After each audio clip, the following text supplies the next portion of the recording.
Mundial, quién sabe, pero ahora, después del himno español, suena con la...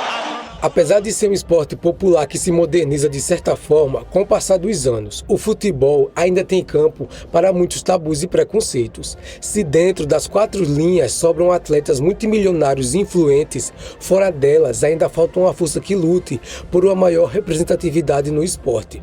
Afinal, não é incomum nos depararmos com casos de racismo, machismo e homofobia em estádios, torcida e até mesmo na mentalidade de dirigentes e atletas. Se faltam debates sobre comentários e piadas.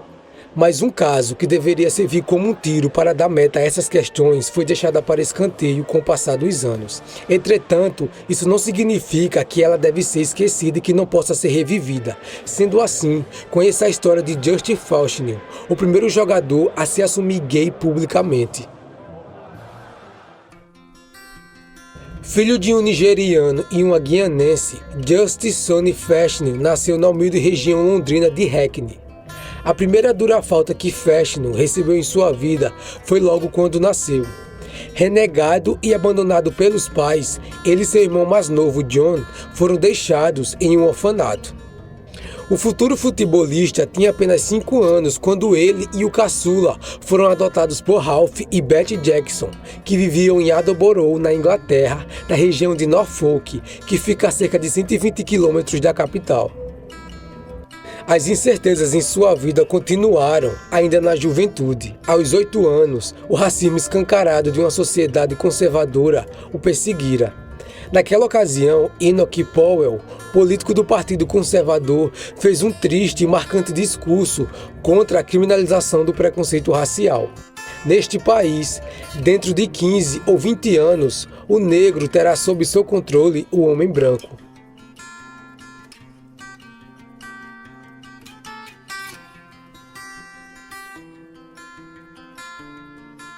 Antes de brilhar nos gramados, o garoto mostrava talento no boxe.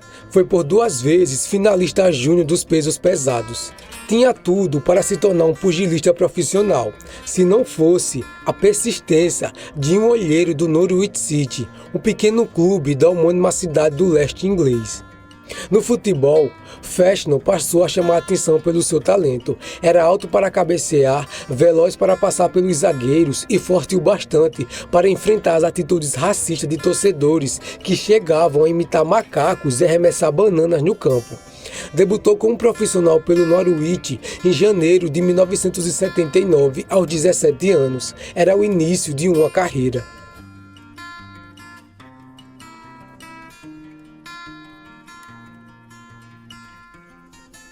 Em 3 temporadas pelo Norwich City, o atacante marcou 40 gols. Um deles, um especial, viria a torná-lo conhecido em todo o país. Era 9 de fevereiro de 1980. O jogo era contra o todo-poderoso Liverpool. O time perdia de 3-2. Foi então que, aos 74 minutos, Fashanu marcou um lindo gol, empatando o placar.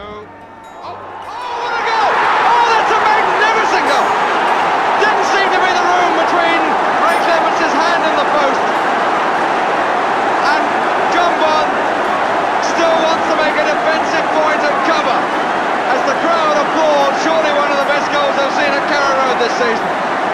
Really sweet turn by the tall man and curling high up just away from Ray Clements' hand and just inside his far right hand post for 3-3. O autor do gol do ano e com atuações de destaque pelo Norwich chamou a atenção de Brian Glock, técnico do Nottingham Forest, na época bicampeão da Liga dos Campeões da UEFA. A transição para o time do lendário técnico inglês foi um marco na época, 1 milhão.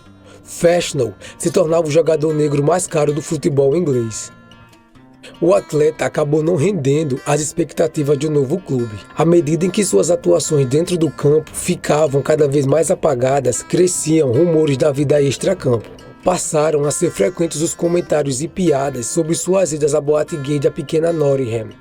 Não demorou muito para que as histórias chegassem nos ouvidos de Glock, um técnico linha dura e um homem bastante conservador. Por ordem do treinador, Fashanu foi proibido de atuar e sequer podia treinar com o resto do time. A aversão de Glock era tamanha que chegou a chamar a polícia para impedir que o atleta se aproximasse do campo. Era o fim da linha para ele no Forest. Longe dos planos de Clore, o jogador foi emprestado ao Southampton, sem que isso lhe parecesse uma queda na carreira. Carismático e espirituoso, era bastante interessado por moda e demonstrava ter muito apreço por dinheiro. Na nova casa, chegou a pedir aumento e, ao receber a recusa, tratou de encomendar o terno mais caro da cidade e enviar a conta para o clube. Terminado o empréstimo, Fashanu teve seu passe comprado por 100 mil pelo Notts County, um clube pequeno de uma cidade próxima a Nottingham. Logo na primeira temporada, porém, uma grave lesão no joelho o afastaria dos campos. Operado, foi se recuperar em Los Angeles, nos Estados Unidos, consumindo boa parte do dinheiro que havia ganhado na carreira.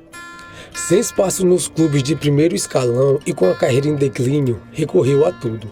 Abandonou o discurso materialista e entrou para a congregação da Assembleia de Deus em busca da fé. Foi à Nigéria, sem êxito, tentar se aproximar do pai, que o rejeitará.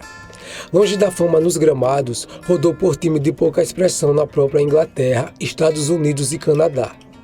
Em 1989, retorna ao Reino Unido com a proposta do Manchester City, mas acaba indo para o West Ham. Fashanu se transforma em um andarilho da bola.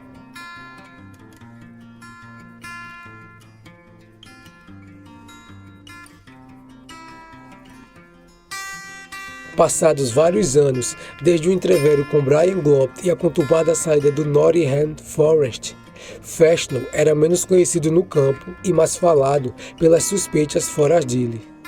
O jogador aparentava não ligar, mas se recusava a admitir.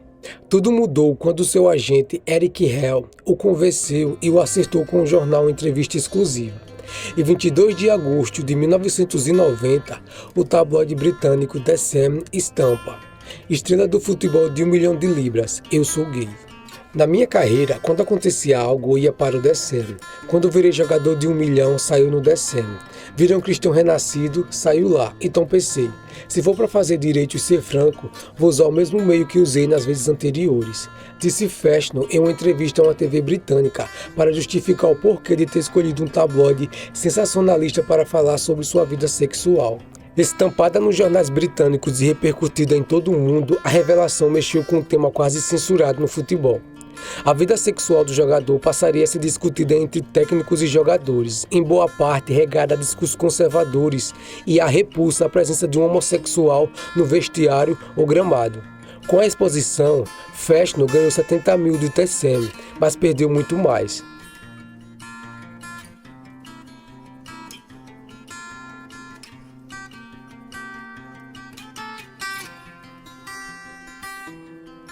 Separados por apenas um ano de diferença, os irmãos Fashanu eram inseparáveis na infância. Os dois, inclusive, começaram a jogar futebol juntos no Norwich. Porém, enquanto o mais velho se destacava, John parecia viver às sombras de Justin. Com o vigor e a força, mas sem o talento do irmão, John teve uma carreira longeva, dentro e fora das quatro linhas, atuando 8 anos como atacante do handball entre 86 e 94. Foi protagonista na campanha de retorno do time à elite inglesa na temporada de 86 e 84 e campeão da FA Cup no ano seguinte, justamente quando Justin ainda tentava dar a volta por cima no futebol. Atuou em 2 ocasiões pela seleção da Inglaterra e mais tarde viria a se tornar um apresentador de TV de sucesso. Um cara difícil, como ele mesmo define, John se recusou a aceitar a homossexualidade de Justin. Nas vésperas da revelação à imprensa, chegou a oferecer 100 mil para que o irmão declinasse de expor sua sexualidade ao The Sun. Ele era minha luz brilhante e se tornou meu arqui-inimigo, disse ao jornal The Guardian.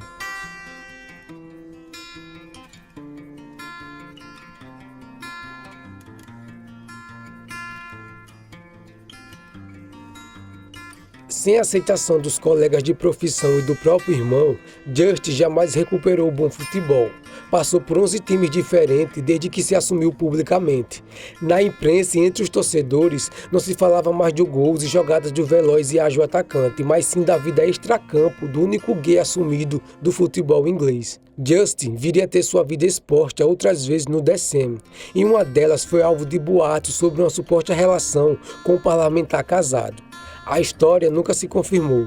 Longe da Inglaterra desde 93, encerrou sua carreira em 97, tornando-se treinador do Maryland, nos Estados Unidos. Ficou longe das chuteiras, mas não dos escândalos. Em fevereiro de 98, foi acusado de estupro por um jovem de 17 anos após uma festa. Mesmo que a história não se confirmasse, o episódio colocaria Justin em apuros, já que atos homossexuais eram ilegais na época no estado americano. Com receio de ser preso em outro país, ele retornou à Inglaterra. Em 2 de maio de 98, 2 meses depois da denúncia, Justin Fashanu foi achado morto numa garagem no leste de Londres. A causa era suicídio. Em uma carta escreve: "Percebi que já havia sido considerado culpado. Não quero ser mais uma vergonha para minha família e amigos. Ser gay e uma personalidade é muito difícil, mas não posso reclamar disso. Queria dizer que não agredi sexualmente o jovem. Ele teve sexo consensual comigo e no dia seguinte me pediu dinheiro. Quando eu recusei, ele falou: 'Espere, você vai ver só.' Se esse é o caso, eu ouço de vocês dizerem: 'Por que eu fugi?' Bom, a justiça nem sempre é justa. Senti que não teria um julgamento justo por conta da minha homossexualidade.